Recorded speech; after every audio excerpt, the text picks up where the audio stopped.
평안하셨습니까? 행복한 말씀 나눔 오충영 목사입니다. 오늘 여러분과 함께 나누고 싶은 말씀은 야고보서 1장 2절 3절 말씀입니다. 내 형제들아 너희가 여러 가지 시험을 당하거든 온전히 기쁘게 여기라. 이는 너희 믿음의 시련이 인내를 만들어내는 줄 너희가 알미라. 아멘. 바다의 파도가 멈춘 걸 본 적 있으세요? 강이나 계곡물과는 다르게 바다에는 크고 작은 파도가 계속해서 있습니다. 우리 인생도 마찬가지입니다. 생의 시련은 멈추지 않는 파도와 같이 끝없이 다가옵니다.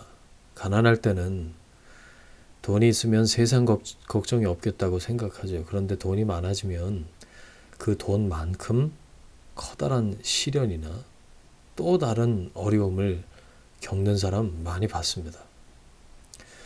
자녀가 크면 할 일 다 한 것 같아서 이제 마음 놓을 것 같네 하다가도 자식이 크면 크는 대로 걱정거리 종류만 바뀔 뿐 여전합니다.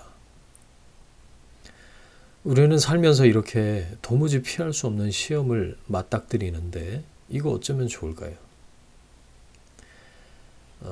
군대에서 하는 말인데 피할 수 없으면 즐겨라 뭐 그런 말이 있어요. 즐기지는 못해도 어떻게 하면 피해갈까 이런 생각은 접어두는 것이 좋습니다. 계속되는 시험을 대하는 우리에게 가장 필요한 것은 시험에 대한 올바른 태도입니다. 야고보는 시험과는 전혀 어울리지 않는 기쁨이라는 말을 묶어서 이야기하고 있죠. 여러 가지 시험을 당하거든 온전히 기쁘게 여기라. 시험을 당했는데 시련이 찾아왔는데 기뻐하랍니다. 믿음으로 시련을 겪으면 온전해지고 부족함이 없는 상태에 이르게 될 것이기 때문에 기쁘게 받아들이라는 겁니다. 시련을 겪고 있는 현재의 상태가 아니라 인내를 통과해서 온전하게 될 결과를 내다보고 지금의 시련을 선물로 여기라는 거죠. 이게 말이 쉽지 어떻게 가능할까요? 우리 믿음의 실체는 시련을 겪을 때 드러나기 마련이죠. 인내는 원치 않는 상황 가운데서 만들어집니다. 내가 원하는 환경, 생각했던 상황에서는 인내가 필요 없어요. 평소에는 내 신앙의 깊이를 알 길이 없다는 겁니다. 시련을 통해서만, 인내하는 것만큼만 내 믿음의 실체를 깨닫게 됩니다. 성급하게 시련에서 벗어나려고만 하지 말라는 이유입니다. 거저 얻는 열매가 좋을 리 없고 저절로 좋은 신앙이 만들어질 리 없습니다. 성숙을 만들어내는데 절대적으로 필요한 과정이 바로 인내입니다. 성숙이라는 목표를 향해서 나아갈 때 인내라는 과정을 건너뛸 수는 없습니다. 인내를 통해서만 영적인 지구력이 생기는데요. 영적인 지구력은 상황을 이겨낼 수 있는 힘입니다. 시련을 인내함으로 참고 견딤으로 지나갈 때 부족함 없는 열매를 얻게 된다라는 말씀입니다. 성경에서 말하는 인내가 뭘까요? 단순히 견디고 버티고 참아내는 게 아닙니다. 인내는 추상적인 과정이 아니라 실제적인 훈련입니다. 삶에 흩어져 있는 여러 가지 다양한 상황과 환경을 통해서 우리는 인내라는 훈련을 마주하게 돼요. 신앙은 인내라는 대가를 지불하는 만큼만 성숙합니다. 합당한 대가를 지불하지 않은 모든 것은 쉬이 사그라들 수밖에 없죠. 이스라엘의 초대왕 사울이 왜 실패를 했을까요? 졸속으로 왕이 됐거든요. 다듬어지는 과정이 전혀 없었습니다. 그러나 다윗은 달랐습니다. 다윗에게는 사울에게는 없었던 오랜 세월 동안 광야를 견디면서 다듬어지는 시간이 있었어요. 이미 어린 시절에 왕으로 기름 부음을 받았지만 오랜 세월 동안 광야를 떠돌아다녀야 했죠. 왕이 되는 과정이라고는 생각할 수 없을 전혀 상관없는 길로만 끊임없이 도망다니면서 방황했던 인물이 다윗이었어요.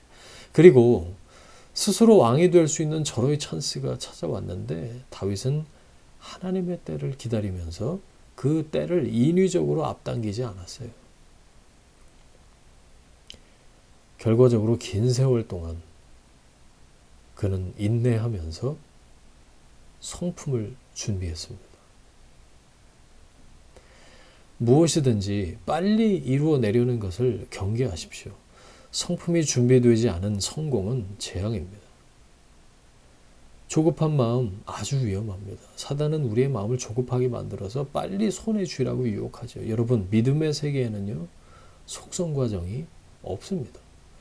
하나님이 쓰셨던 사람들, 요셉, 모세, 다윗, 욥, 이런 인물들을 생각해 보세요. 시련의 밤을 보낸 사람들입니다.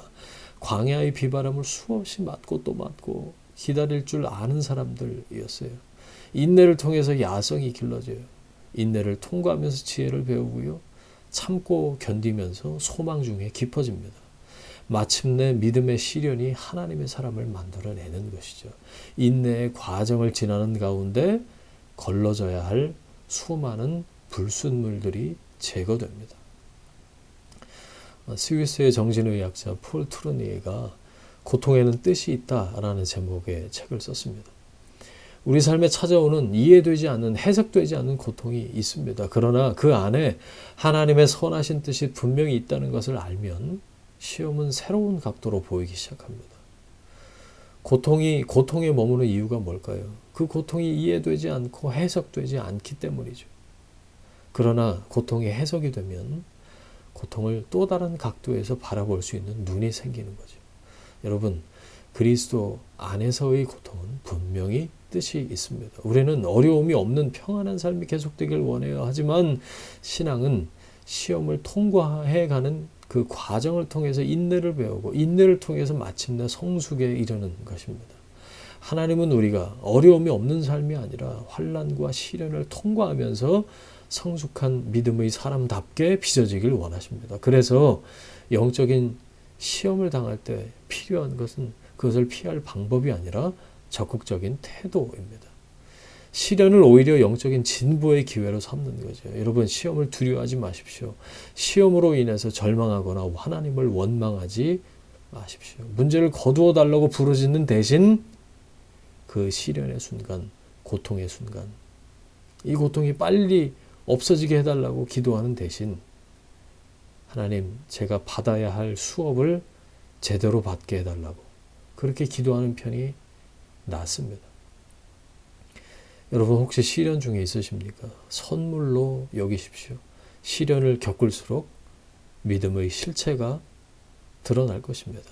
성급하게 시련에서 벗어나려고 하지 마십시오. 충분히 참고 견디십시오.